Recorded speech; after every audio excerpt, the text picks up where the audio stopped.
నమస్తే తెలంగాణ. నమస్తే తెలంగాణలో ఆర్థికంపై ఇది శ్వేతపత్రం కాదు, ఎగవేత పత్రం అట. అసెంబ్లీలో అధికార విపక్షాలు ఢీ అంటే ఢీ. శ్వేతపత్రం విడుదలపైన వాడివేడి చర్చ. ఇక ఇటు 6 మంత్రులు శ్రీధర్ బాబు, భట్టి విక్రమార్క, ఉత్తమ్ కుమార్ రెడ్డి, కొండా సురేఖ, కోమటిరెడ్డి వెంకటరెడ్డి, ముఖ్యమంత్రి రేవంత్ రెడ్డి. అటు ఒకే ఒక్కడు హరీష్ రావు అట. ఎందుకు ఒకే ఒక్కడు? మిగతా వాళ్ళకి సబ్జెక్ట్ లేదు, మాట్లాడలేని దద్దమ్మలు, అంతే కదా మీరు అంటున్నట్టు. 38 మంది ఎవరైతే అయితే కేటీఆర్ లేకపోతే హరీష్ రావే మాట్లాడాలా. పార్టీలో ఇంటర్నల్ మీటింగ్లో వాళ్ళదే రాజ్యం, అసెంబ్లీలో వాళ్ళదే రాజ్యం. మరి మీరెందుకున్నారా 37 మంది?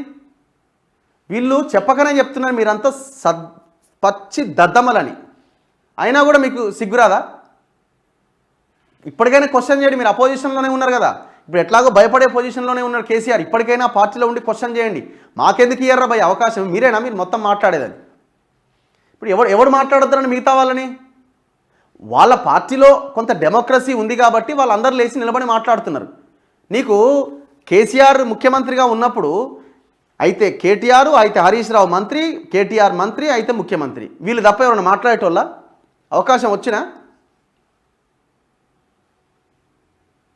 దాన్ని ఏదో వీళ్ళు గొప్పగా అటు 6 ఉన్నారు, నేను ఒక్కనే ఉన్నా, ఎవరు నిలబడమన్నా నేను ఒక్కనే, అందరికి అవకాశం ఇవి.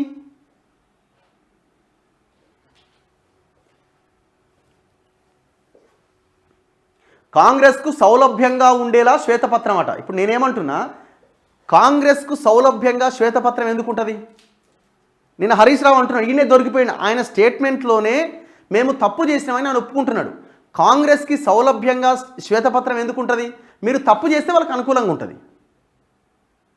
లేదు కొన్ని అంశాలు వాళ్ళకి అనుకూలంగా, ఎక్కడైతే అనుకూలంగా ఉంటుందో అక్కడ రాసుకున్నారని అంటున్నాడు. మరి అనుకూలంగా ఉన్న అంశాలు ఏవి? ఎందుకు అనుకూలంగా ఉన్నాయి? ఎందుకు తప్పు చేసిరు మీరు అక్కడ?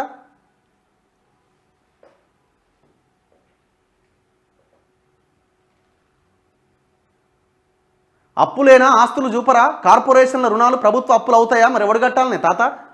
కార్పొరేషన్లు చేసిన అప్పులు ఎవడు కట్టాలి? ఎస్పీవీల ద్వారా అప్పులు సేకరించబడి ప్రభుత్వమే చెల్లించాల్సిన అప్పులు ఉంటాయి, ప్రభుత్వమే చెల్లించాలి. రెండో లైన్లో ఎస్పీవీల ద్వారా సేకరించబడి ఎస్పీవీలే ఆ డబ్బులు కడతాయి, కానీ గవర్నమెంట్ దానికి గ్యారంటీగా ఉంటుంది. రెండోది, ఆ ఎస్పీవీలే సేకరించి ఎస్పీవీలే కడితే ప్రభుత్వ గ్యారంటీ ఉండదు. మూడోది అంటే అది ఏమన్నా తెలంగాణ రాష్ట్రానికి సంబంధం లేని కార్పొరేషన్లు అవి ఎవడు కట్టాలా పైసలు? ఇప్పుడు ట్రాన్స్కో నుంచి, జెన్కో నుంచి వేలాది కోట్ల రూపాయల అప్పులు తెచ్చినాయి, ఎవడు కట్టాలది? ఎవడు దివాలా తీస్తాడు? ఆ ట్రాన్స్కో, జెన్కో దివాలా తీస్తే, ఆ డిస్ట్రిబ్యూషన్ కంపెనీలు దివాలా తీస్తే ఎవడి మీద భారం పడుతుంది? మేడిగడ్డ ఘటన పైన సిట్టింగ్ జడ్జితో విచారణ జరపాలన్నట. నువ్వు ఏం చేసినావో చెప్పు. నువ్వు అది ఎందుకు కుంగిందో సమాధానం చెప్పు ఫస్ట్.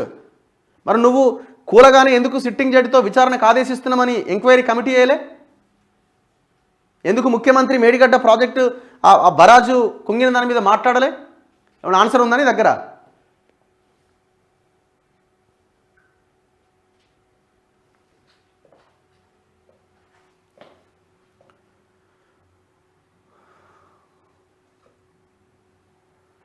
నిరుద్యోగ భృత మేము ఎప్పుడు అన్నాం? అసెంబ్లీ సాక్షిగా భట్టి నాలుక మడత. నిరుద్యోగ భృతి ఇస్తామని మేము ఎప్పుడూ చెప్పలేదు, ఉద్యోగాలు ఇస్తామని మాత్రమే చెప్పాం. భట్టి విక్రమార్క. నిరుద్యోగులకు 4000 భృతి ఇస్తామన్న కాంగ్రెస్ ఎన్నికలకు ముందు యూత్ డిక్లరేషన్లో హామీ స్వయంగా ప్రకటించిన యువనేత ప్రియాంక గాంధీ ఇప్పుడు ఆ మాటే అనలేదంటున్న భట్టి విక్రమార్క. వాళ్ళు ఎవ్వడు దేని నుంచి తప్పించుకోలేడు. గత ప్రభుత్వమైనా ఇప్పుడున్న ప్రభుత్వమైనా వాళ్ళు ఇచ్చిన ఏ హామీ నుంచి మీరు తప్పించుకోజాలరు. జనాలు గల్లా బట్టి నిలబెట్టి అడగాల్సింది ఎవరినైనా సరే. ఎవడు మనకి అతీతం కాదు, ఎవడు మనకి దగ్గర కాదు, ఎవడు మనకి దూరం కాదు. మీరు అపోజిషన్లో ఉన్నప్పుడు ఒక మాట, అధికారంలోకి వచ్చాక ఇంకొక మాట. ఇప్పుడు ఈయన ఇంత నమస్తే తెలంగాణ ఇంట్లో రాసింది కదా, మరి నువ్వు 10 సంవత్సరాలుగా, నువ్వు 5 సంవత్సరాలుగా నిరుద్యోగ వృత్తి ఇస్తామన్న హామీ మీరెందుకు నెరవేర్చలేకపోయారు? నో ఆన్సర్ దానికి.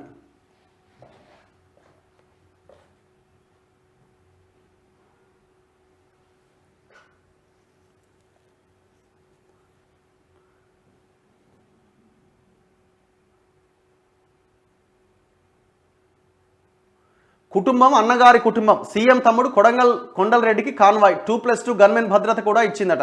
వికారాబాద్ జిల్లా సమావేశంలో సీఎం అన్న ఎలాంటి హోదా లేకున్నా పాల్గొన్న తిరుపతి రెడ్డి. వీళ్ళు ప్రజాప్రతినిధులు కాదు, ఎలాంటి హోదా లేదు, అయినా అధికారిక సౌకర్యాలు ఇస్తున్న యంత్రాంగం, పైగా కేసీఆర్ది కుటుంబ పాలనని సీఎం విమర్శలు. చూద్దాం,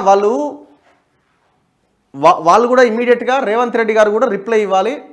దయచేసి ఫ్యామిలీలని ఇంక్లూడ్ చేయకండి, ఇది ఎక్కడి నుంచి వచ్చింది ఏంటి అన్నది తక్షణం మీరు కూడా క్లారిటీ ఇవ్వాల్సిన అవసరం ఉంది.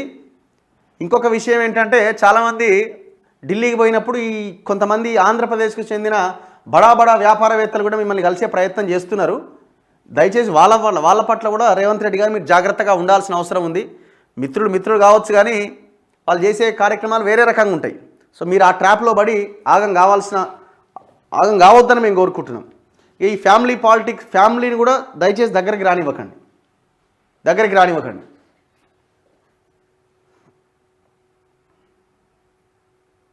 అసలు ఇది ఎప్పటిది? ఇది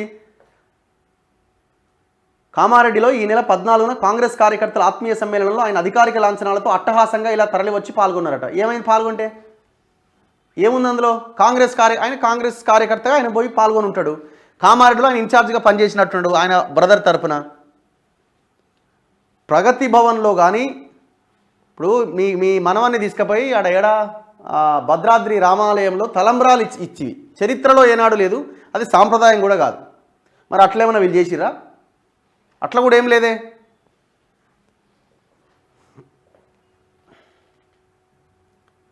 రాయలసీమ లిఫ్ట్ను అడ్డుకోండి, పనులు చేపట్టకుండా ఏపీని నిలువరించండి, ప్రాజెక్టును వెంటనే క్షేత్రస్థాయిలో సందర్శించండి, పనుల పురోగతిని ఎన్జీటీకి కేంద్రానికి నివేదించండి, తెలంగాణ రాష్ట్ర హక్కులను కాపాడండి. కృష్ణా రివర్ బోర్డుకు తెలంగాణ సర్కార్ లేఖ. ఇప్పుడు రాస్తున్నారు లేఖలు.